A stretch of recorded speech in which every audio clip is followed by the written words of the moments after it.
All right, well, welcome. We're so glad you could join us today for this session.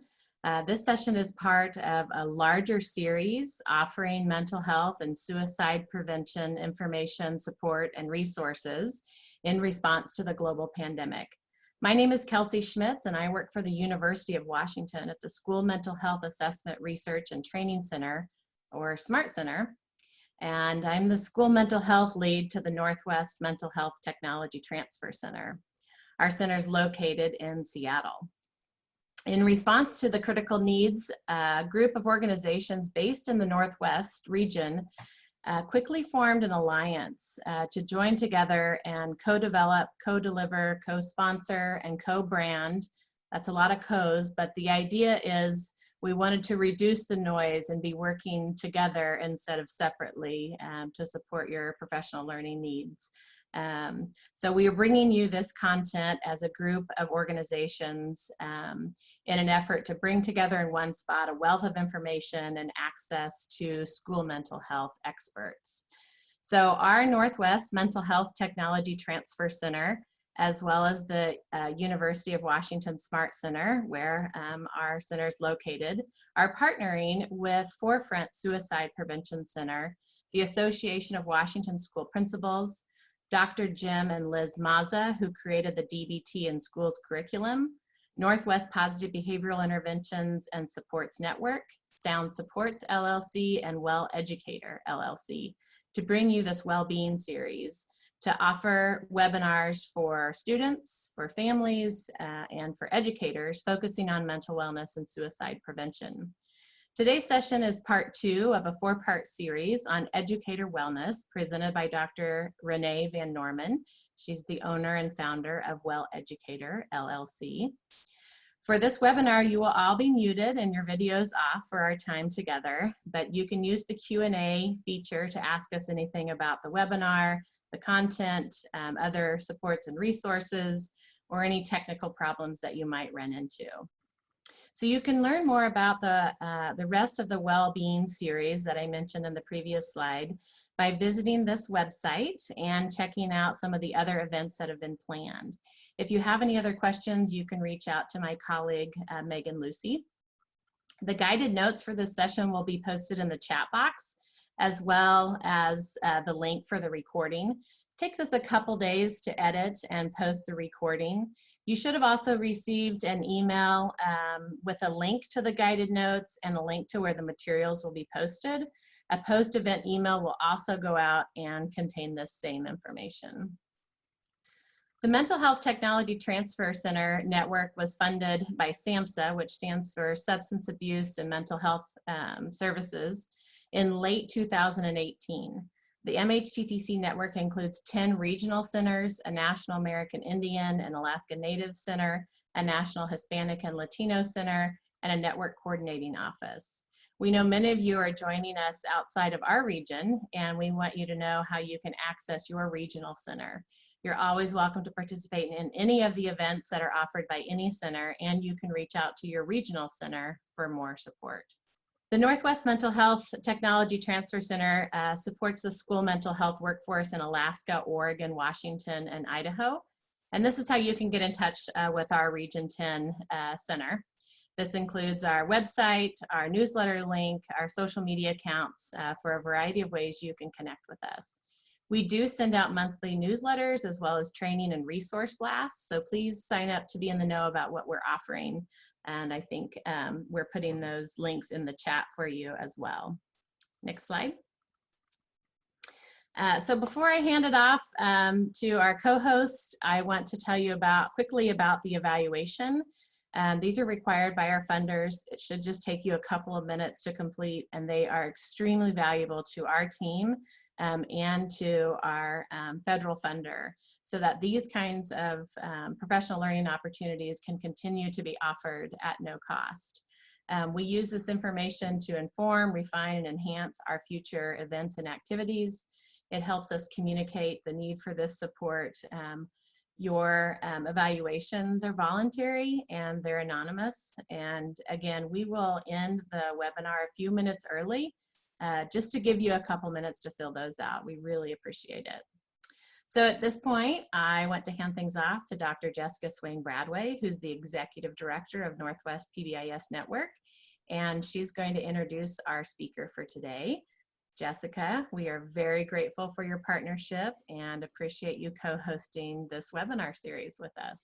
Well, thank you so much, Kelsey. I am super excited to be here on this rainy Friday afternoon.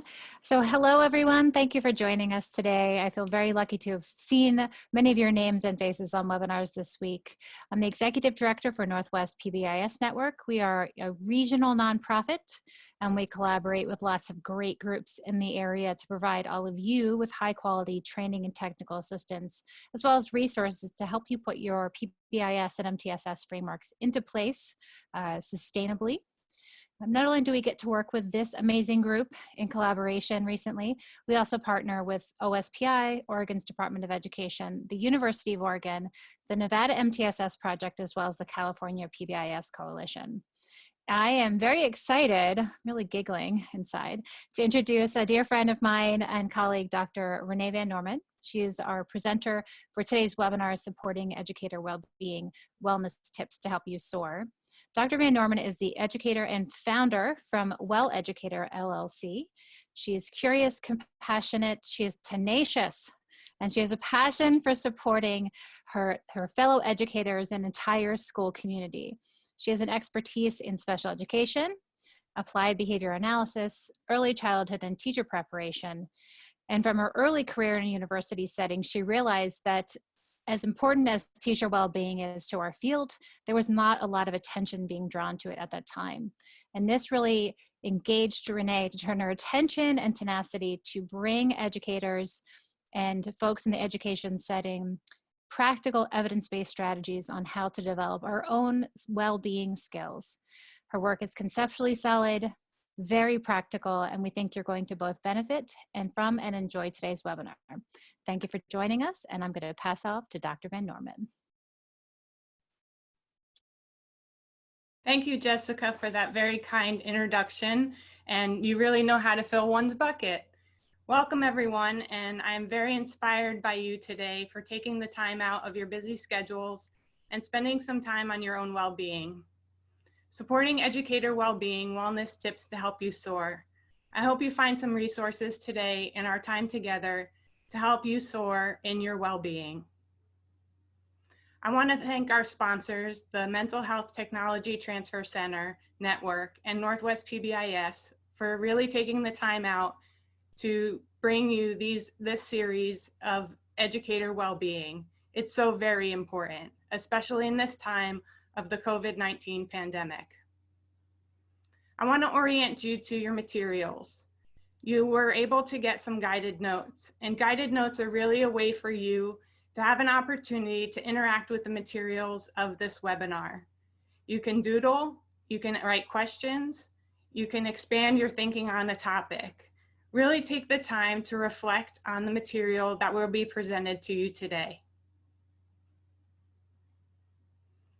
I want to give you an opportunity to take a minute and learn a little bit about Well Educator's core assumptions.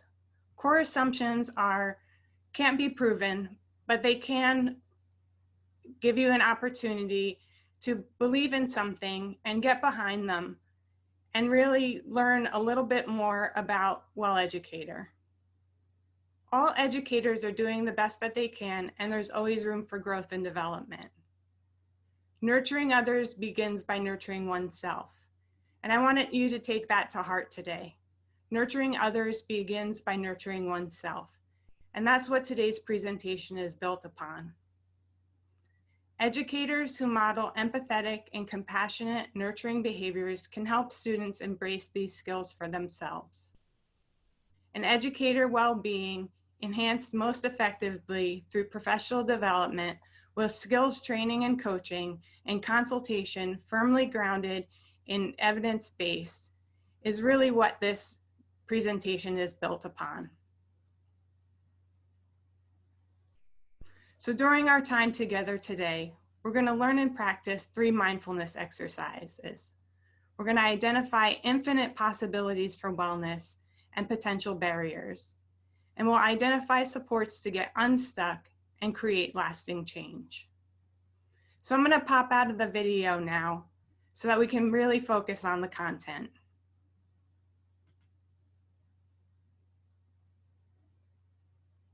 As with any of my presentations, we're going to get firmly grounded in our right here, right now.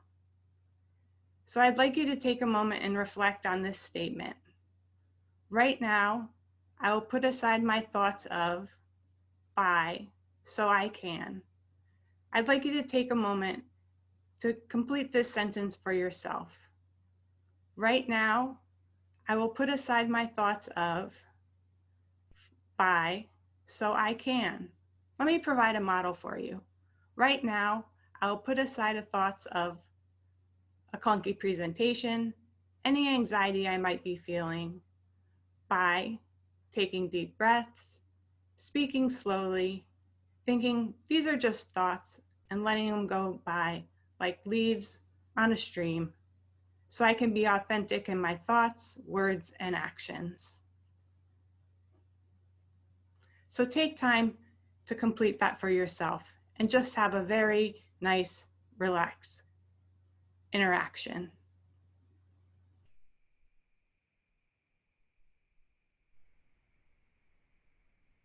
We'll be doing several of these reflective activities throughout the presentation.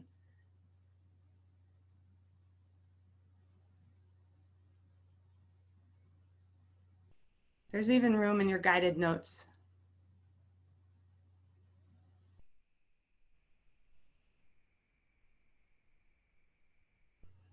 You may have noticed in the title of today's presentation was the term well-being, and I think it's important to define our terms.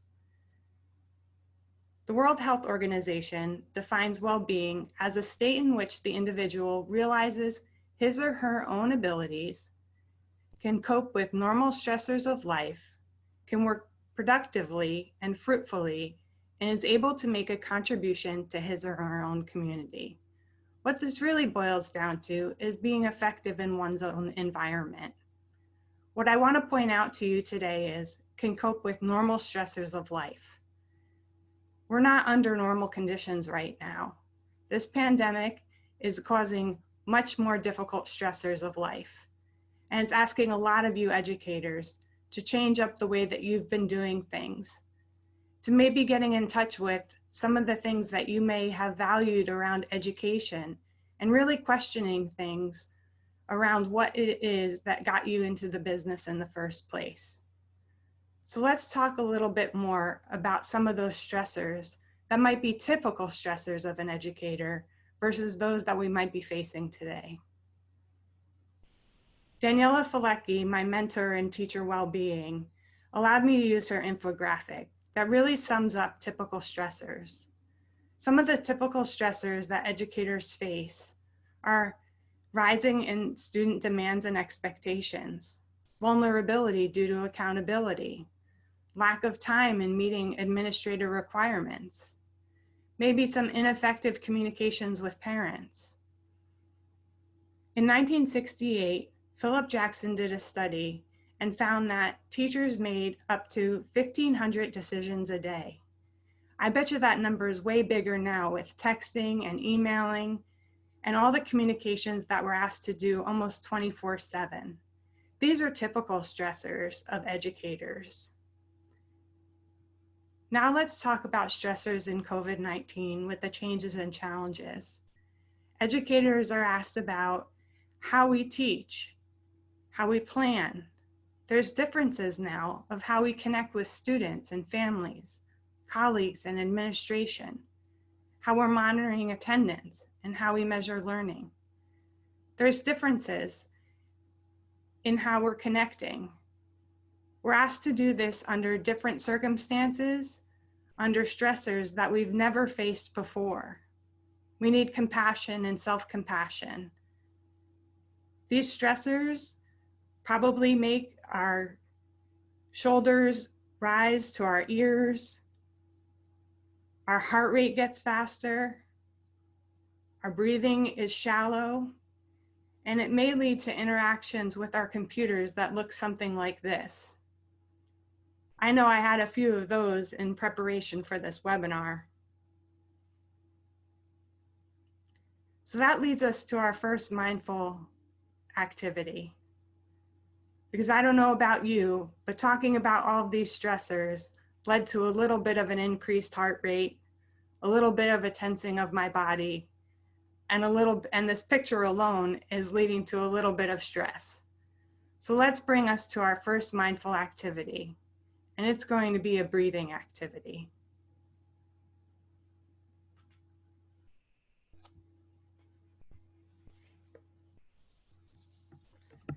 So for our first mindful breathing activity,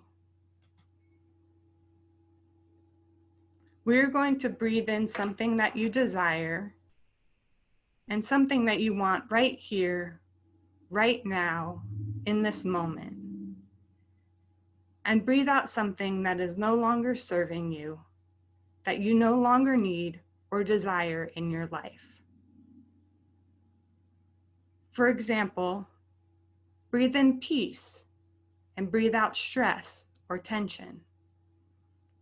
Breathe in calm and breathe out anxiety or worry. So for about a minute, we will practice breathing in what we desire most and breathing out what is no longer working for us. We will start when I ring my bell, and we will end when I ring the bell. So I'm going to ask you to sit up tall, feet firmly planted on the floor. You may close your eyes if you choose, or just gaze down at the floor or at a spot in the room. It's your choice. You or the children you work with may feel anxious or uncomfortable about closing your eyes. Therefore, eyes closed meditation should always be presented as a choice. Now, take a deep breath in and let it out as you are able. If your mind wanders, just bring it back to your breath. Let's begin.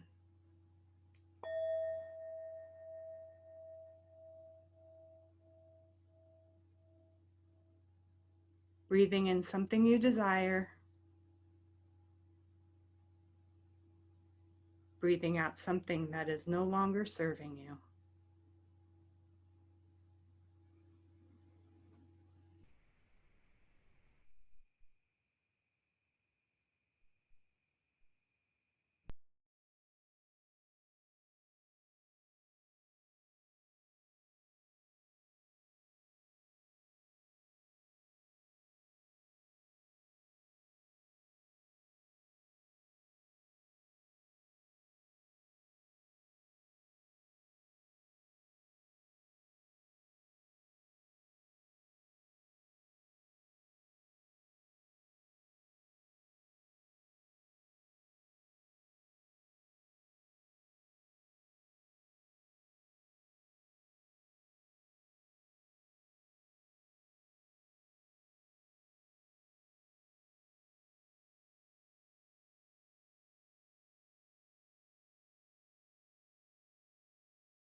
You may not have known this was going to be an experiential webinar.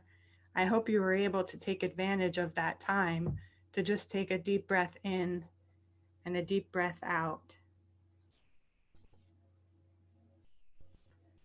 If you'd like to reflect in your guided notes what that experience was like, just take a moment and write down what experiences you had in that moment.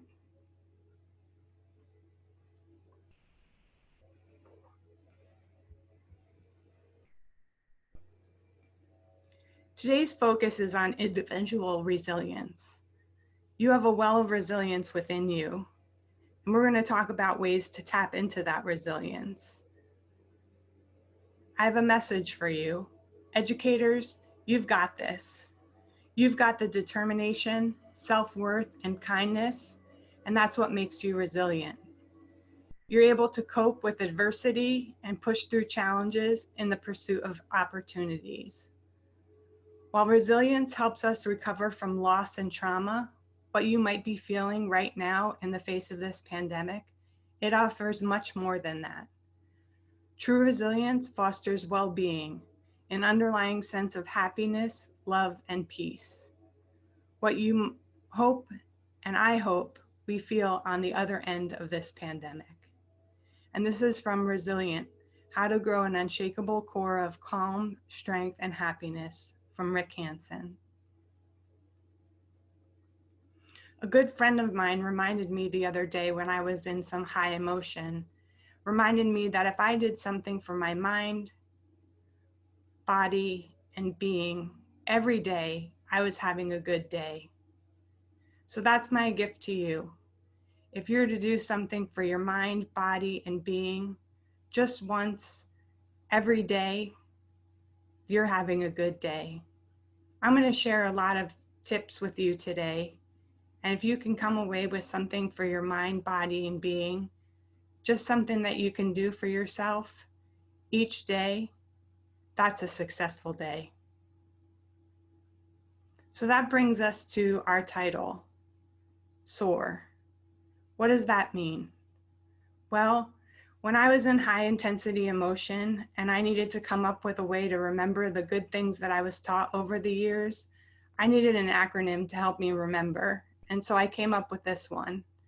And we're going to go through each of these for the rest of the webinar. The first is connect to your senses. And I cheated a little bit here, but here we go. Connect to your senses. And I do that through mindfulness.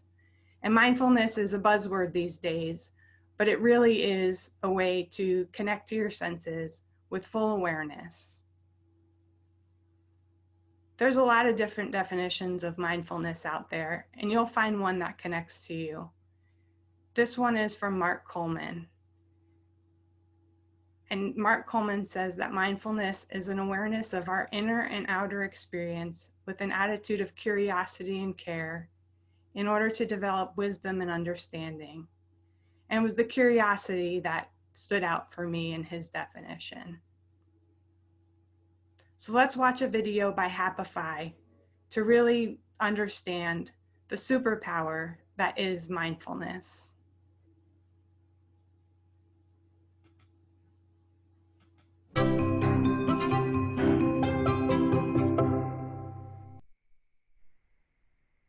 You may have heard this word mindfulness. It's become something of a buzz phrase of late. I'm going to give you one simple, serviceable definition, which is this. Mindfulness is the ability to know what's happening in your head at any given moment without getting carried away by it. Imagine how useful this could be. Just as an example, you're driving down the road and somebody cuts you off in traffic. How do you normally react? I think most of us, we normally react by having a thought, which is, I'm pissed. And then what happens next? You immediately, habitually, reflexively inhabit that thought. You actually become pissed. There's no buffer between the stimulus and your reaction. With just a little bit of mindfulness, in that same situation, you might notice my chest is buzzing, my ears are turning red, I'm having a starburst of self-righteous thoughts, I'm getting angry. But you don't necessarily have to act on it and chase that person down the road, screaming at them with your kids in the back of the car thinking you've gone nuts. Now, you might be thinking, don't I need to get angry sometimes? Aren't I justified? I would say yes, but probably not as much as you think. The proposition here is not that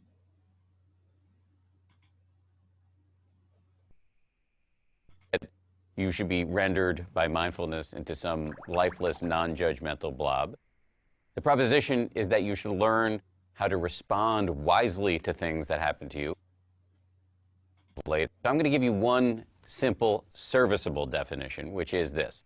Mindfulness is the ability to know what's happening in your head at any given moment without getting carried away by it. Imagine how useful this could be. Just as an example, you're driving down the road and somebody cuts you off in traffic. How do you normally react? I think most of us, we normally react by having a thought, which is, I'm pissed. And then what happens next? You immediately, habitually, reflexively inhabit that thought. You actually become pissed. There's no buffer between the stimulus and your reaction. with just a little bit of mindfulness, in that same situation, you might notice my chest is buzzing, my ears are turning red, I'm having a starburst of self-righteous thoughts, I'm getting angry. But you don't necessarily have to act on it and chase that person down the road, screaming at them with your kids in the back of the car thinking you've gone nuts. Now, you might be thinking, don't I need to get angry sometimes? Aren't I justified? I would say yes, but probably not as much as you think. The proposition here is not that you should be rendered by mindfulness into some lifeless, non-judgmental blob. The proposition is that you should learn how to respond wisely to things that happen to you, rather than just reacting blindly. And that, my friends, is a superpower. How do you get it? The way to get it is through meditation. I believe that meditation and mindfulness are the next big public health revolution. In the 1940s, if you told somebody you were going running, they would have said, who's chasing you? But then what happened next? The scientists swooped in, they showed that physical exercise is really good for you, and now all of us do it, and if we don't, we feel guilty about it. And that's where I think we're headed with mindfulness and meditation. It's going to join the pantheon of no-brainers like brushing your teeth, eating well, and taking the meds your doctor prescribed for you. Let me just close by saying, mindfulness is not going to solve all of your problems. It's not going to render your life a nonstop parade of unicorns and rainbows. Nonetheless, this is a superpower, and one that is accessible by you immediately.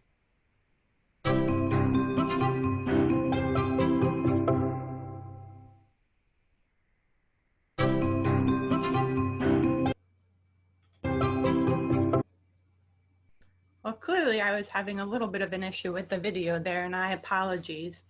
I do see that there are some Q&A in the box, and I'm going to hold those for a little bit if that's okay. And we'll most likely we'll have time at the end to cover those.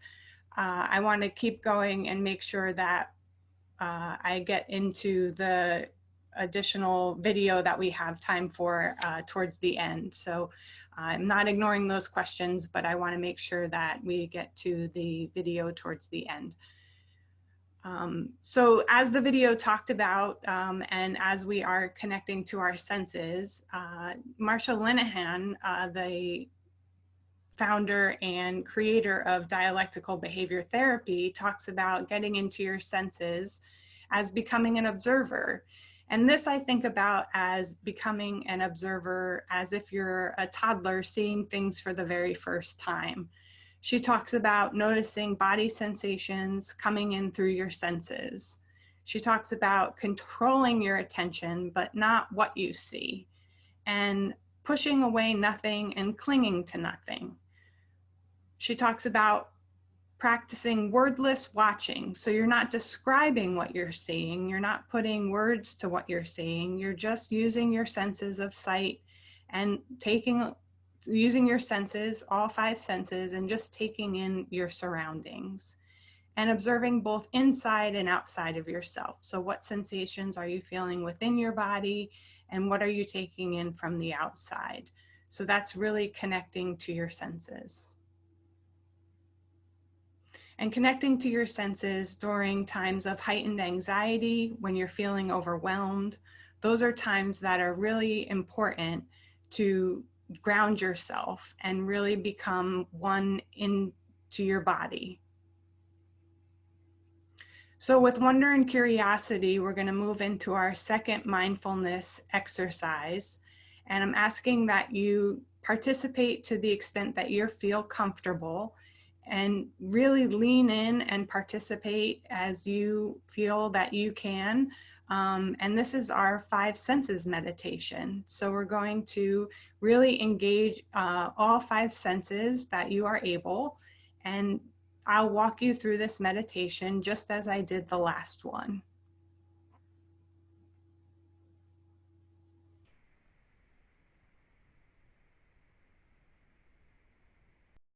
So for this meditation, we'll be using our 5 senses to the extent to which we are able to connect to the world around us and our body.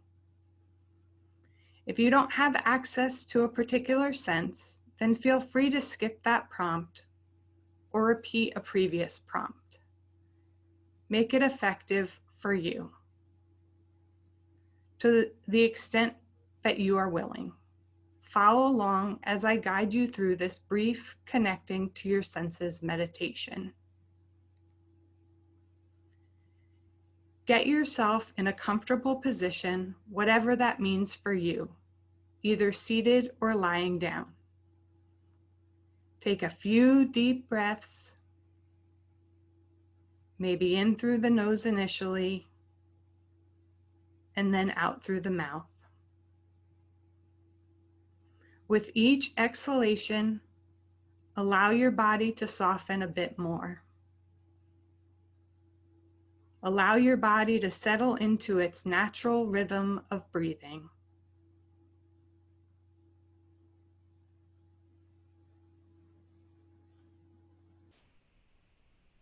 First, using your sense of sight, observe 5 things that you can see. Just observe as if observing for the very first time. Engage in wordless watching.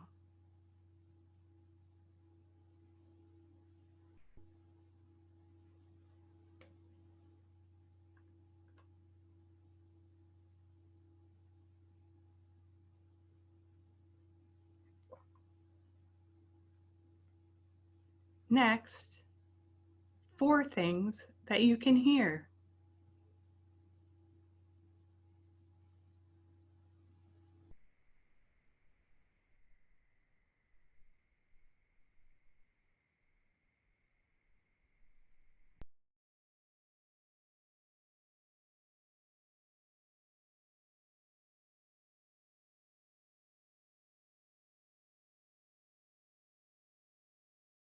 Three things that you can touch.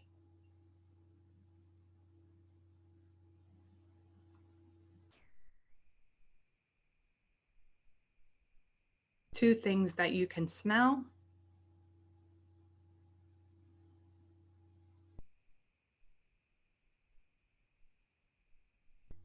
And finally, 1 thing that you can taste.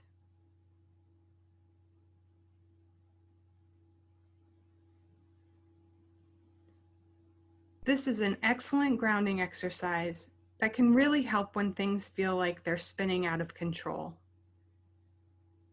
I use it when I'm feeling overwhelmed, stressed out, and feeling like I have no control. It helps to ground myself into the present moment.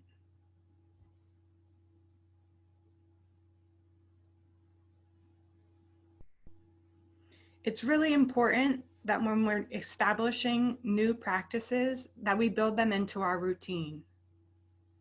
When we're trying to learn to connect to our senses, especially when we're learning to use them during high intense emotions, that we build them into our routine activities.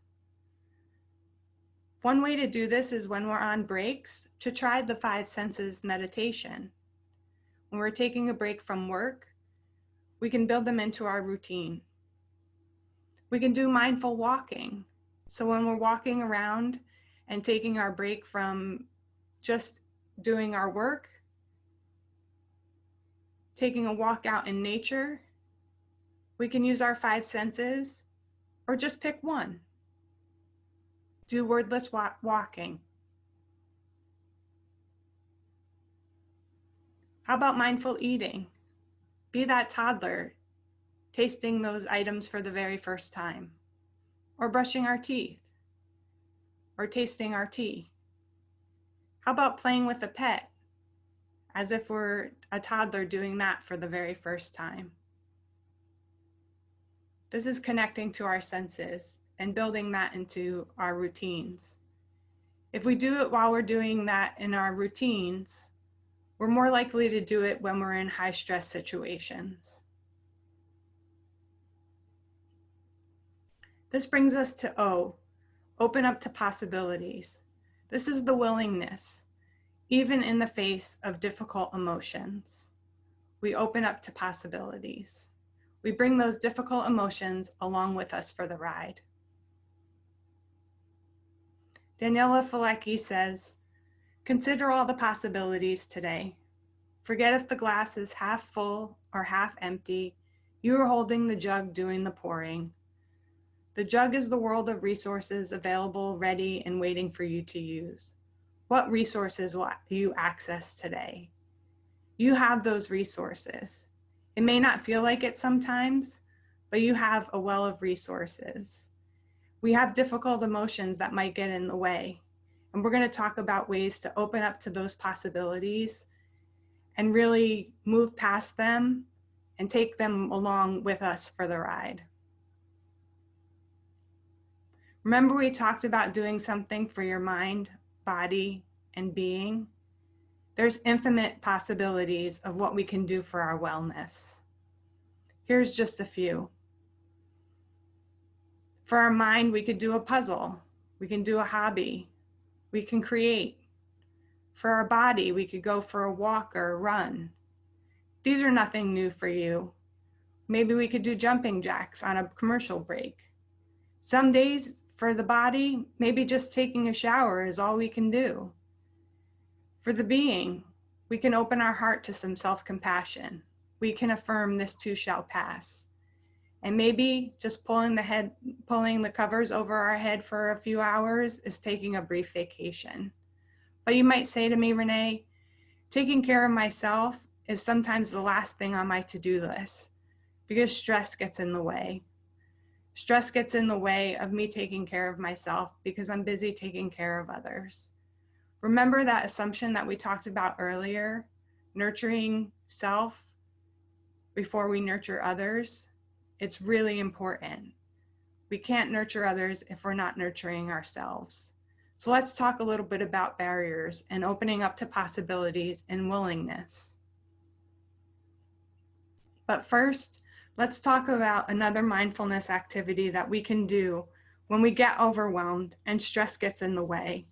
And this particular mindfulness activity is called S.O.A.R. And it's a guided meditation that we can use for when we're overwhelmed and we need to take a moment, take a breath, and proceed mindfully. So I'm going to walk us through this guided meditation called S.O.A.R. This S.O.A.R. guided meditation for stress practice comes from Alicia Goldstein from Mindful magazine. This meditation and additional practices can be found in your guided notes. Follow along to the extent to which you feel comfortable, or just listen and practice on your own when you get to the recording. S is for stop. Stop what you're doing right now and get yourself in a comfortable position, whatever that means for you. Either seated, or it's that time in the webinar where you might be able to just take a seat or lie down. T is for take. Take a few deep breaths, maybe in through the nose initially, and then out through the mouth. With each exhalation, allow your body to soften a bit more. As long as you're here and with the breath right now, allow your body to settle into its natural rhythm of breathing. Breathe in and sense the breath coming in. Breathe out and sense the breath going out. Allow your body to take the breath it needs in its natural rhythm of being alive.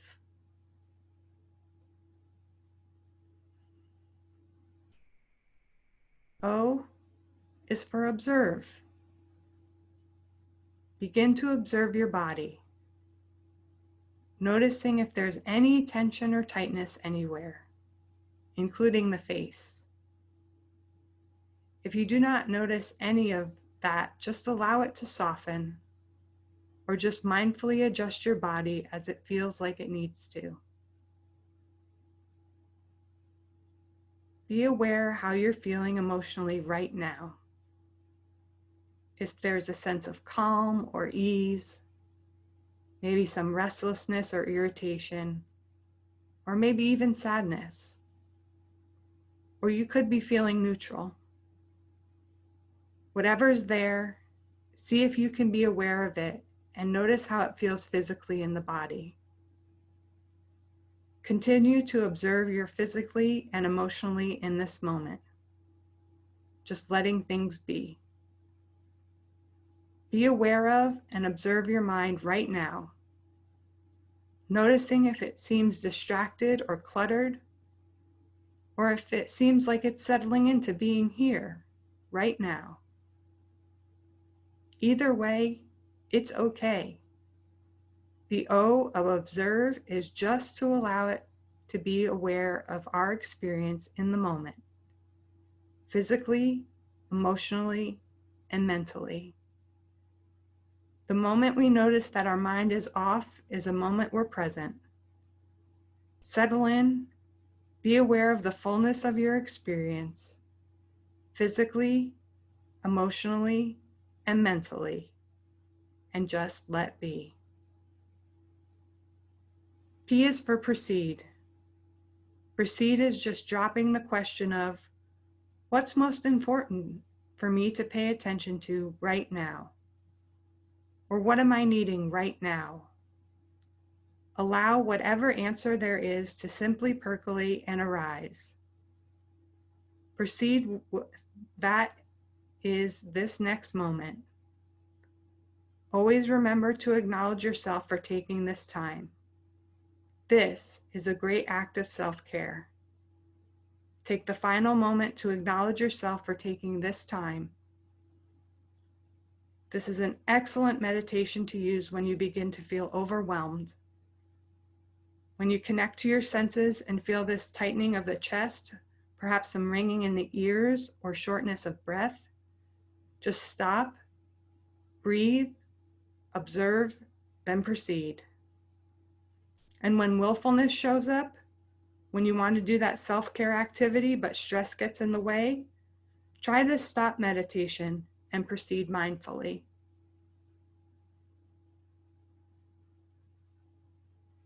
So let's talk a little bit about the barriers that get in the way. Well, we definitely know that stress gets in the way of us being effective and getting to take care of ourselves. What about wrestling with comparing and judging mind? Comparing and judging mind are those shoulds that show up.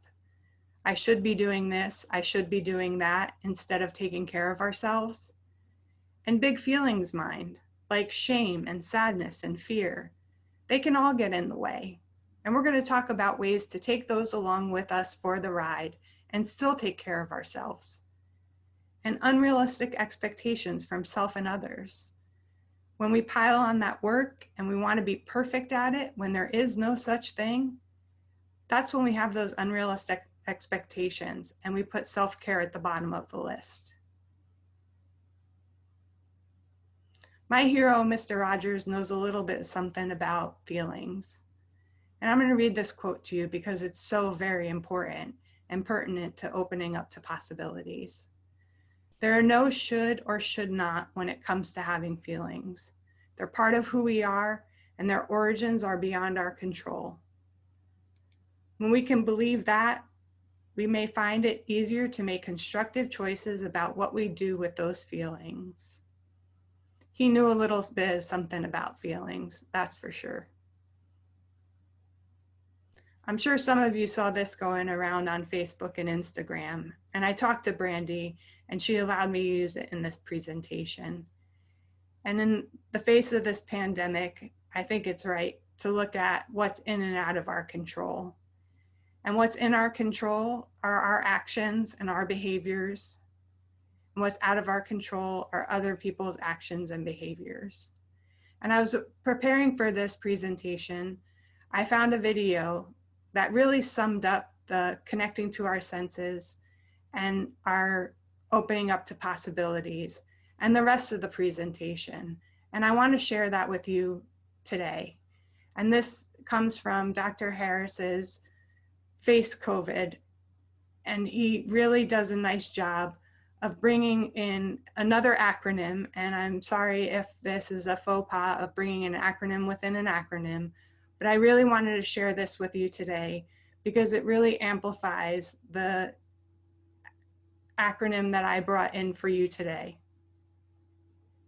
So I hope you enjoyed this video, and I hope it brings you some resources that you can use as you face this pandemic.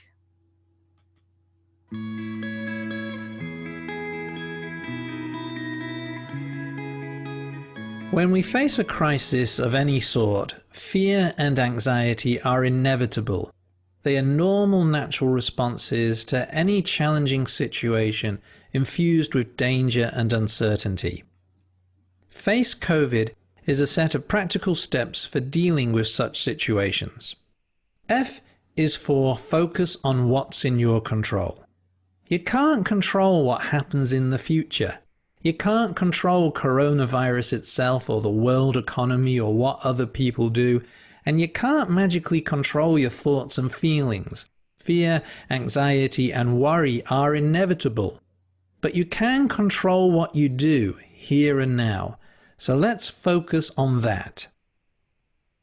A is for acknowledge your thoughts and feelings. Silently and kindly acknowledge whatever is showing up inside you. Thoughts, feelings, emotions, memories, sensations, urges. With curiosity, notice what's going on in your inner world.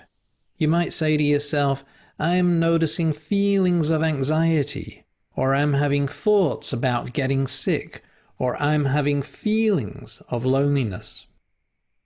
And as you continue acknowledging your thoughts and feelings, bring in the next step, which is C, come back into your body. Find your own way of connecting with your physical body. For example, you might try slowly pressing your feet hard into the floor, or slowly pressing your fingertips together, slowly stretching your arms or your neck, or shrugging your shoulders, or slowly breathing. And as you acknowledge your thoughts and feelings and come back into your body, you then move to E, which is for engage in what you're doing. Get a sense of where you are here and now and refocus your attention on the activity at hand. Notice 5 things you can see, 5 things you can hear. Notice what you can touch and taste and smell. Notice what you are doing and give your full attention to that activity. And then C is for committed action. This means effective action guided by your core values. Action you take because it's important to you, even if it brings up difficult thoughts and feelings. Of course, this includes following official guidelines on what to do during this crisis. But in addition, ask yourself regularly, what can I do right now, no matter how small it may be, that improves life for myself or others I live with or people in my community? And whatever the answer is, do it and engage in it fully. O is for opening up. This means making room for difficult feelings and being kind to yourself. As this crisis unfolds, we'll all feel fear, anxiety, anger, sadness, guilt, loneliness, and so on. We can't stop these painful feelings from arising, but we can open up and make room for them. Acknowledge they are normal, allow them to be there even though they hurt, and treat ourselves kindly. Consider what are kind words you can say to yourself and kind things you can do for yourself to help you cope with this suffering. V is for values. Committed action should be guided by your core values. What do you want to stand for in the face of this crisis? What sort of person do you want to be as you go through this? How do you want to treat yourself and others? Your values might include love, respect, humor, patience, courage, honesty, caring, openness, kindness, compassion, or numerous others. Look for ways to sprinkle your values into your day and let them guide and motivate your actions. I is for identify resources. Identify resources for help, assistance, support, and advice. This includes friends, family, neighbors, health professionals, and emergency services. Make sure you know the emergency helpline phone numbers, including those for psychological help if required. D is for disinfect and distance. Remember to disinfect regularly and practice physical distancing for the greater good of your community. Please run through the steps of Face COVID as often as you can for the benefit of yourself, your loved ones, and all the people in your community.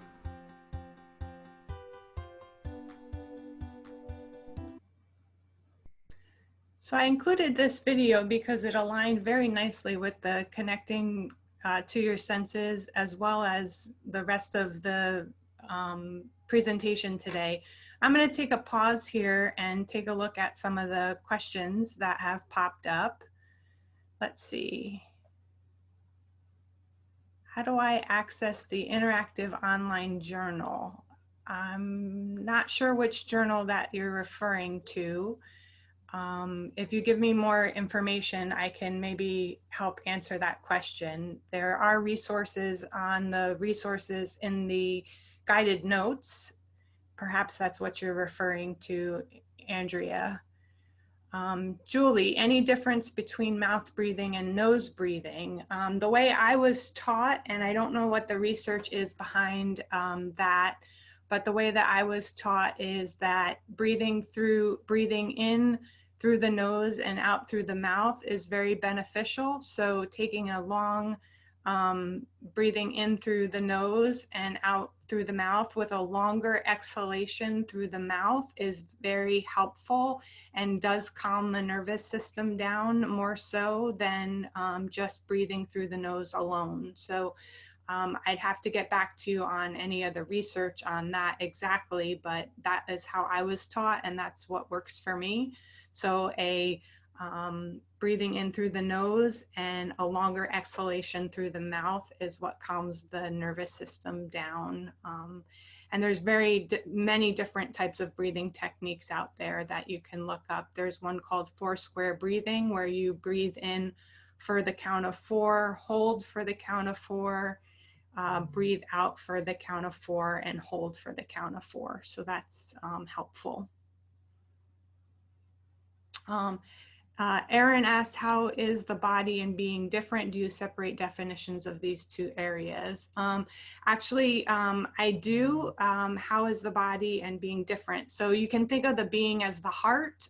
Some people call it spirit. There's all different ways you can talk about the being. That's how I separate those different definitions. Holly says, thanks, you're welcome. Can you discuss more about how to get through those barriers? Yes, I can, and we're going to get to that next. So we're going to get to that next. Are there any more questions? Okay, we're going to go through the barriers next. So thank you, Nancy.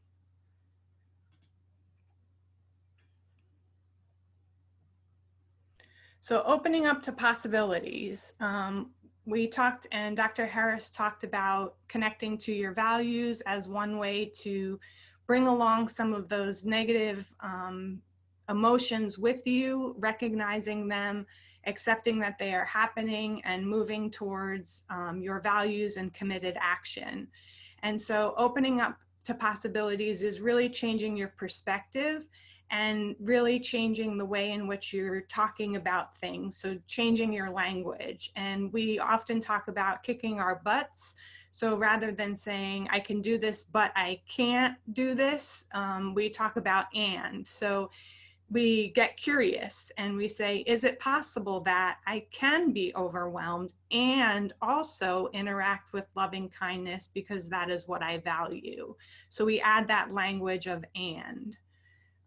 Is it possible that I can squeeze in 2 minutes of deep breathing and grade papers for 10 minutes because maybe 10 minutes is all I can do right now, and also feel overworked and underappreciated? So we're adding that language change and perspective change that can change our way of talking about it. I am curious if, so getting curious. I use a guided meditation app 2 times per week before I go to bed if it will have an impact on my sleep. Again, not setting ourselves up for success, having an app 2 times per week, not saying that we're going to use it the entire week, but maybe just try it out for 2 times. We're opening up to possibilities. We're becoming willing. We're using an and instead of the but or our excuses or whatever you want to talk about, as a way that we're moving towards what we value, as Dr. Harris talked about. So we talked about those barriers, and Nancy asked about ways to get unstuck. Mindfulness and meditation, connecting to your senses. That's one way to get unstuck because we are overwhelmed with our emotions. Dr. Harris also talked about that 5 senses meditation of a way to get unstuck, to really get into the grounded moment, into the present moment. Changing our perspectives, getting into the fact that what is in and out of our own control, getting placed to acceptance of we do have difficult thoughts and feelings, and we can place those on a cloud and watch those float away. We can place those difficult thoughts and feelings on a stream and let those pass by. Those are mindfulness activities that we can use. There's plenty of apps and like Insight Timer or Headspace that are free. They're all in your guided notes. Access to those are great ways to get unstuck using mindfulness activities. Believe it or not, physical activity, just getting movement going to get unstuck from those barriers of, I don't want to do it. If I get up and get motivated and moving a little bit of my body, I may get into the motion of getting started. And that is a way of taking care of my body. Coping ahead, a way of sitting down and imagining what would it look like if I actually got started. Sitting down and imagining what would it look like if I did something for my body today, and imagining what that outcome would look like. And just by sitting there and imagining in your imagination what the outcome would look like for yourself is a way to get yourself started on the road to success. Doing a pro-con list, so getting out a piece of paper and writing down what would it look like if I did take care of myself, and what are the cons of not taking care of myself, and really just taking a moment to put those things down on paper. And then writing mini goals. Sometimes we think that we're going to run a marathon, and what we really need to do is just take a quick walk. And on that walk, maybe we add the 5 senses meditation so that we're doing, we're getting more bang for our buck that way. So this is an opportunity to get unstuck from some of those barriers.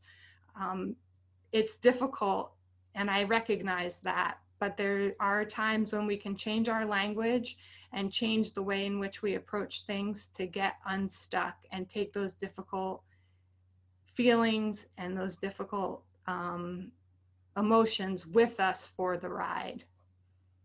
They're not going away, and we need to accept some of the difficult emotions and do some of the mindfulness activities so that we can just support ourselves. And through all of this is definitely self-compassion, right? You don't want to do this with a heavy hand. That brings us to arrange your environment. And this is where you support yourself in doing the things that you value and that you, as Dr. Harris talked about, you have committed action to do.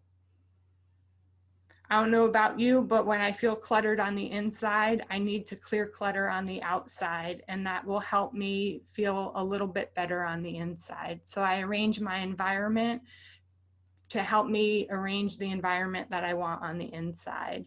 I can put up reminders around the house of things that I do value and things that I do want to do.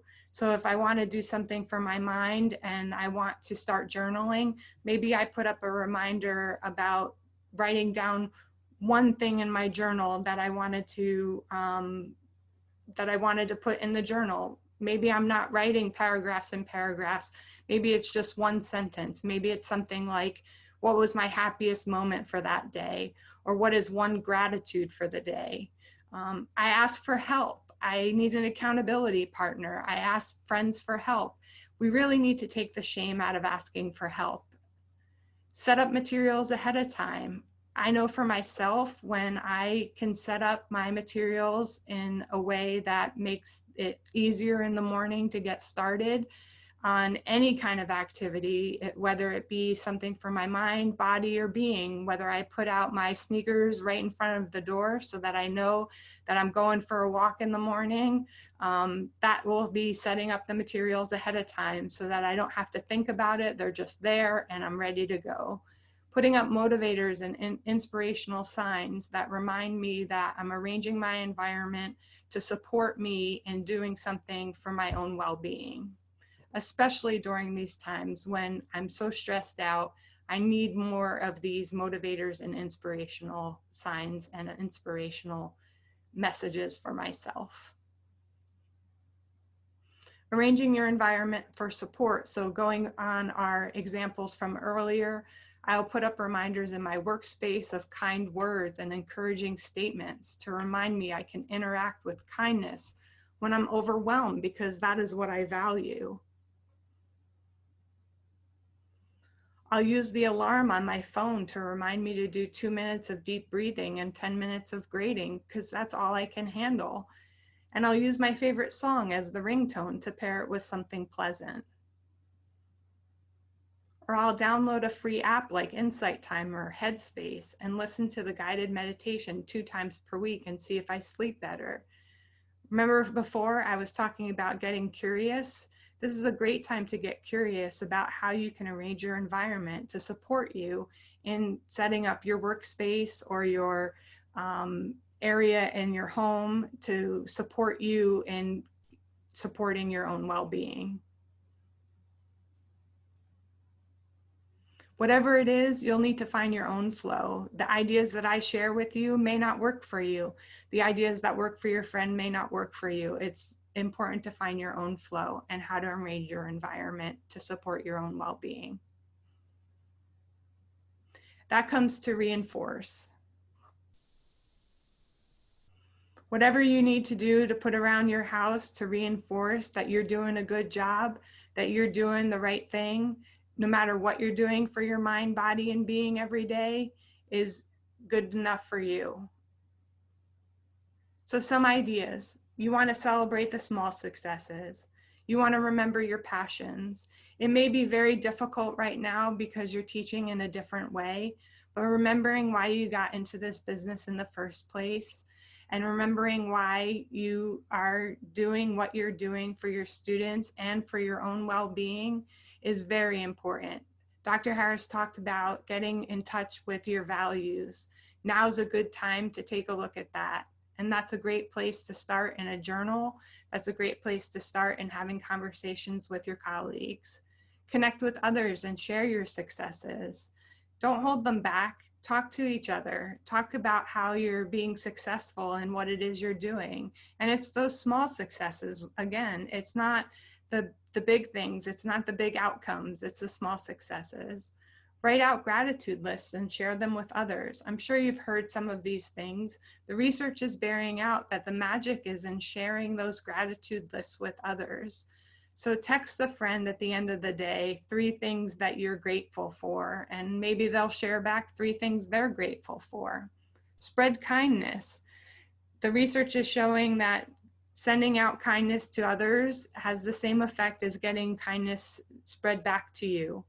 And of course, in this time of unprecedented time of stress and in this pandemic, practice self-compassion. So just as a review, we want to connect to our senses, open to possibilities, arrange your environment, and reinforce. And before I go over the review, I'm going to see if there are some more questions here. Jeffrey Sprague. There is also a method called box breathing, Foursquare, and appreciate Renee's answer as well. I've also been taught to find the place where your breath is most salient and focus on that. Yep, we talked about Foursquare breathing, box breathing. Yep. Thank you, Jeffrey. And mouth breathing seems aggressive and nose breathing seems to be deep and use the belly. Yep, absolutely, Lonnie. That is important. Thank you. Thank you for sharing. So in review, we learned and practiced 3 mindfulness exercises. We did some breathing exercise. We did the 5 senses exercise. We also did the stop guided meditation. We identified some possibilities for wellness for your mind, body, and being, and some potential barriers. We identified some supports to get unstuck and how to arrange your environment and reinforce to create lasting change. So now's the time to set an intention for you to soar with your well-being. So we'll take a moment to reflect and see if any more questions come in. But go ahead and take time to reflect in your guided notes and write an intention for your own well-being. It's good to be as intentional as possible of what it is that you will do based on the content of this webinar, or just what you might do for your mind, body, and being in the next few days to support yourself in your self-care during this difficult time.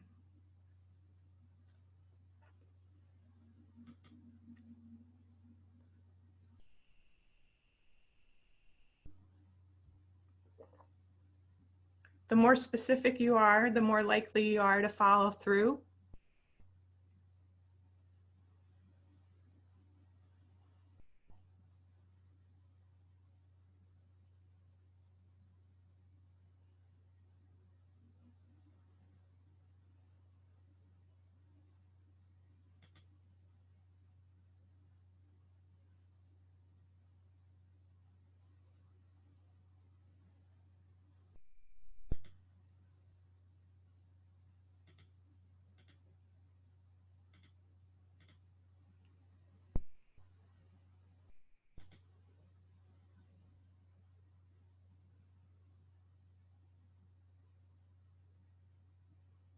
Okay, I'll bring you some resources. Hopefully you were able to come up with an intention for some well-being and some activities that you can do to support your mind, body, and being over the next week or so. Some resources that are in your packet are links to a 3-minute de-stressor for teachers, a self-compassion break for adults. I've included a PDF for progressive muscle relaxation and other relaxation exercises for times of stress. And when you find your body is in a anxious state, those relaxation exercises can be very helpful. Insight Timer is an app, and that's also a link to their website. Insight Timer provides over 1,000 guided meditations, as well as a timer for silent meditation with some music if you chose. Headspace is an app. It's free for K-12 educators. They also had a link that was for COVID-19 resources on their website that I included.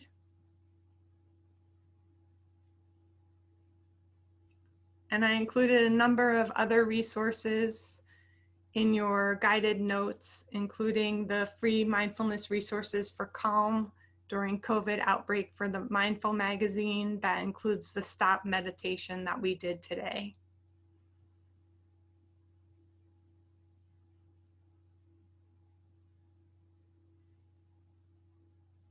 Here's a list of books that were used in today's presentation.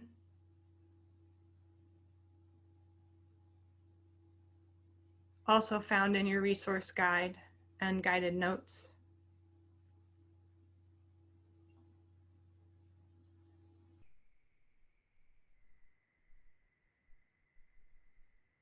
And my mentor, Daniela Filecki, has an excellent course that she has that's free. If you sign up for her newsletter, she sends out 5 well-being resources, and she also has several other resources available online, chat box cards, wellness cards, and she just came out with a new teacher well-being journal that is available through her website. And then the YouTube video links that we watched today and the World Health Organization's definition of well-being. This is Well Educator's way today to tell you today is a great day to be amazing and that you are amazing. And I want to thank you for everything that you're doing for families and children and students in our educational system.